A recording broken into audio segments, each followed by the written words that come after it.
Some annoying YouTuber decided to ask us to swap our phones. My husband then decided to divorce me. I decided to play one of those dangerous couple games on the streets, and now I am heading towards the most messy and depressing divorce because my husband found my deepest secret during the game. My name is Tracy, and I'm a personal shopper. I'm a married woman, as you might have guessed from the intro. I've been married for nearly 6 years now. My husband's name is Jason, and he's a realtor. I'd like to say that all the names I'll be using here are completely fake because I do not want to risk our privacy. My husband is 7 years old this year, and he's just 2 years older than me. We live in Washington, D.C., by the way, and we recently moved into our own property. Well, Jason bought a new property.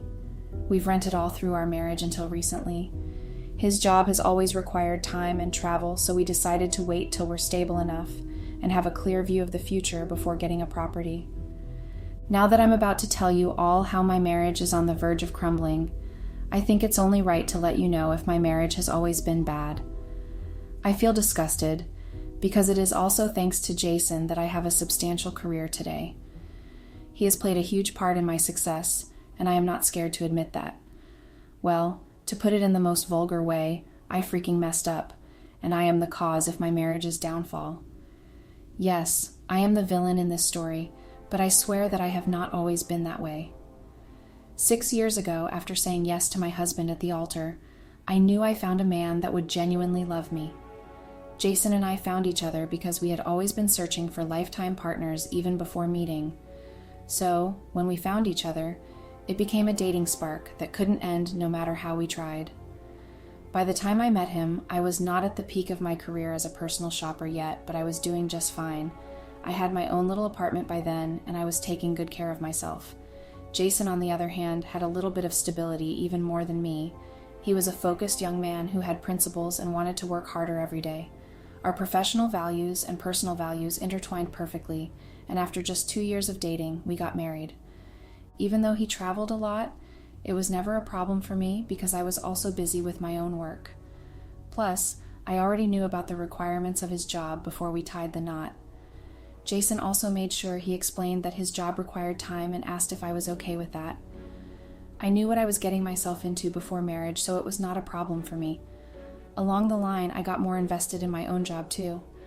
Like I said earlier, I wasn't at the peak of my career when I met him. I was just working to make a living. But with Jason's influence and just seeing the way he never broke his work principles, I took my job more seriously and dedicated my free time to trying to become better at what I did. With my determination, I was able to start getting more recommendations. I became so good at what I did that I started choosing the days I preferred to work and the clients I preferred to work with. For someone that happily said yes to every appointment before, having the choice to decline if I felt like I wasn't satisfied was great. With that new height of success for me, I was grateful to Jason. Junior always gave me talks about how being at the peak of one's career can either make you or break you. He would tell me stories about his own work life and advise me most times. It felt good to have someone I could trust and someone who reasonably excelled at what he did as my personal coach. All that made our marriage grow even stronger, and there was never the problem of him working too much because I was also working too much. We were both engaged in our work, so no one felt left out. And the best part was that, after work, we found a way to make time for each other. Not just any time, but quality time. We always made a chance to go on dates and do everything other couples did, even though we had to schedule it. Jason never joked with the chance to meet and see me. He took his role as the provider and the head of the family very seriously, and I admired how responsible he was.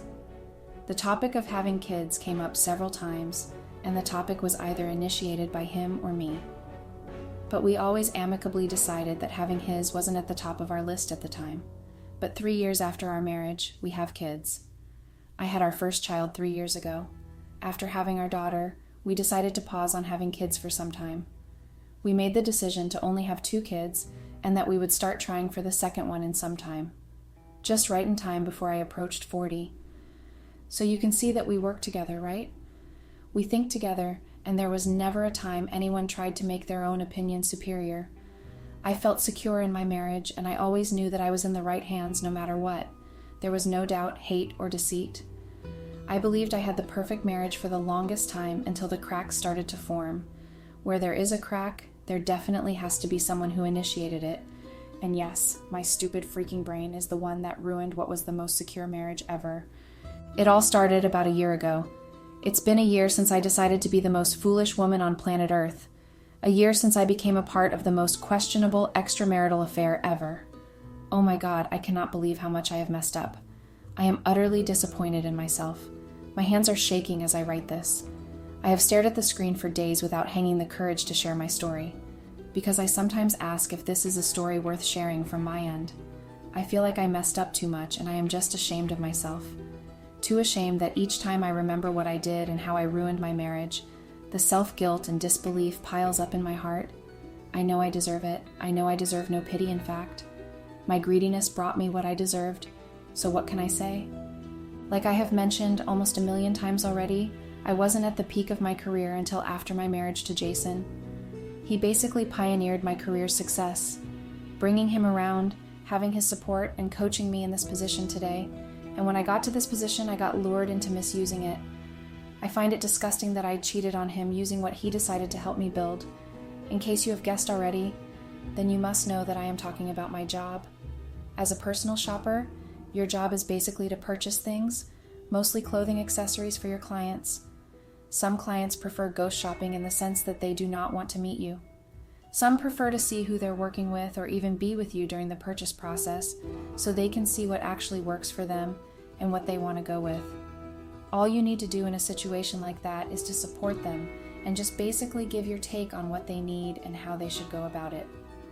So, about a year ago, a client of mine introduced me to another client. I trust that client because we had worked together even before I got to the prime of my career, and we had known each other for long. So when she introduced me to the new client, I was more than happy to see her. Yes, the new client was a male.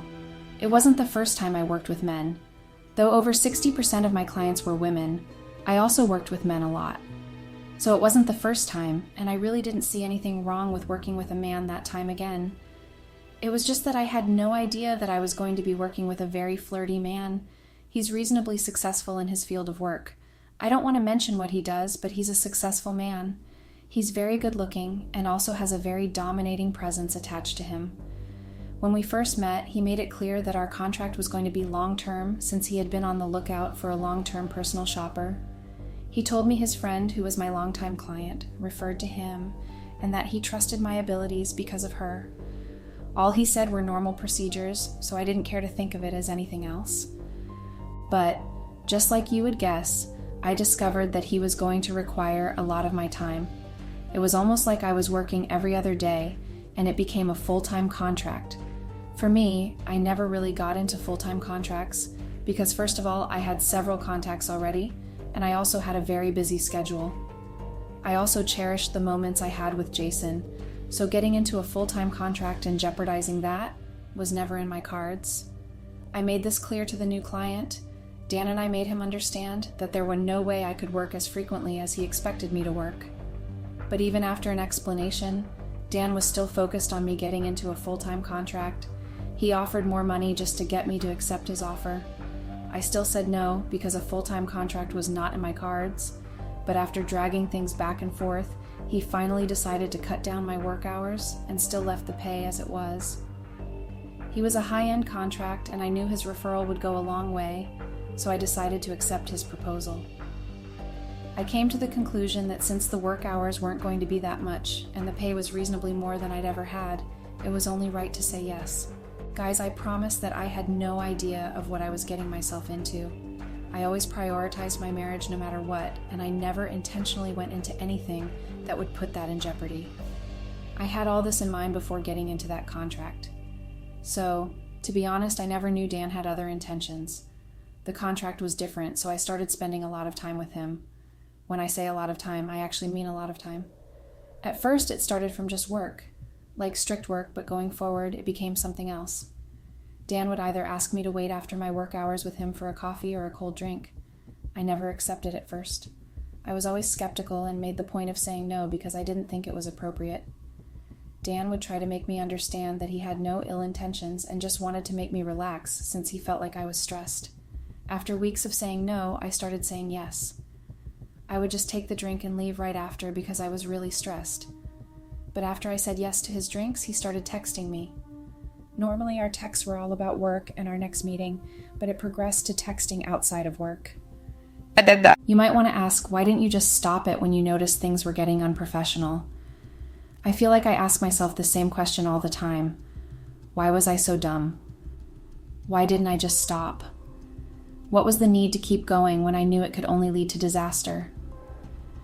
I also ask myself these things, and I have to accept that I was too foolish. I acted like a child, and I shouldn't have let things get too far. When the unprofessional text sprung up, I started entertaining it after some time. He would ask how my day was, and if it wasn't too stressful. I would reply him detailing how stressful it was.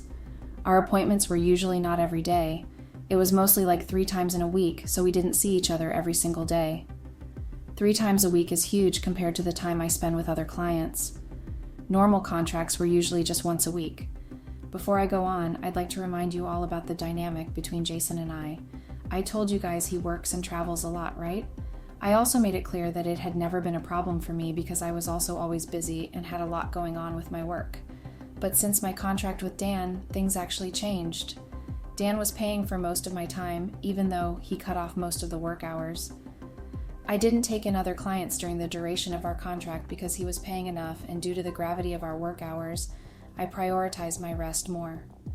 I didn't take in new clients, but I kept my old ones, which meant I had more free time on my hands than I ever did before. With the new free time, and I dare say wisdom, this has actually changed. I started to notice Jason's absence in my life.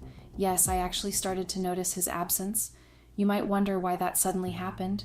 Well, that's what I just explained. I usually had no time to notice his absence because of work, but since I started to notice it over having less work on my hands, my mind drifted to places it shouldn't have drifted to.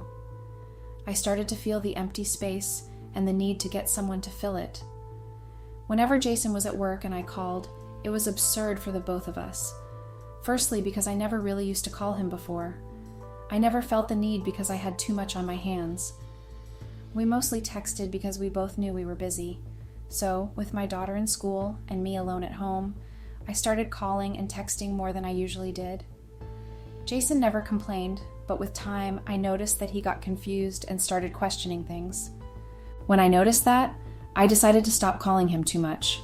I knew it was unfair of me to act that way because I was aware that his work required his time, so me calling him too much was destabilizing him. I had to be reasonable, so I stopped calling. Instead of speaking to him about the change in my professional life, I just kept it to myself because I felt like I was diverting from the plans we had already made together. I know you guys can already see where this is going. Whenever I felt the space, I ran to Dan for help. I don't mean literally, I just mean that I would either text him or reply to his texts. Most of our relationship actually happened on the phone because we texted a lot. Firstly, it was just friendly tests that didn't seem to have any harm to them, but then it proceeded to more bold and vulgar texts, and there were just so many things wrong with the things we said to each other in those texts. I got really attached to him, and the more we texted, the more that attachment grew. I started looking forward to our work hours together, and I started staying back longer after work. It was becoming a full-blown situationship, but I was too immersed in it to stop and use my rational mind. I just kept on going without stopping, and he almost became my boyfriend. Because we were basically texting and calling like two lovebirds in a relationship, I forgot I was married. I don't mean literally, but I did act like I wasn't married with a child. Oh, poor Jason had no idea of what was going on. In his mind, his wife was just working just like she usually did. There was this particular day when Dan finally got the courage to ask me out on a date. I was shook to say the least because I didn't expect him to get so forward yet. I accepted his offer after thinking about it for some time. After the first date, we started going on more dates. From one date, it sprung into another one, and just like that, we were just going on dates. With time, we got comfortable kissing, hugging, and then I slept with him. I did it not once, twice, or 3 times. It was like I was in a full-blown extramarital affair. Jason had no idea about it. In fact, no one did. I went against my professional policies to be with Dan. I should never have crossed the boundaries, but at that point, I didn't seem to have any common sense left in me. Dan and I went everywhere together and did almost everything together.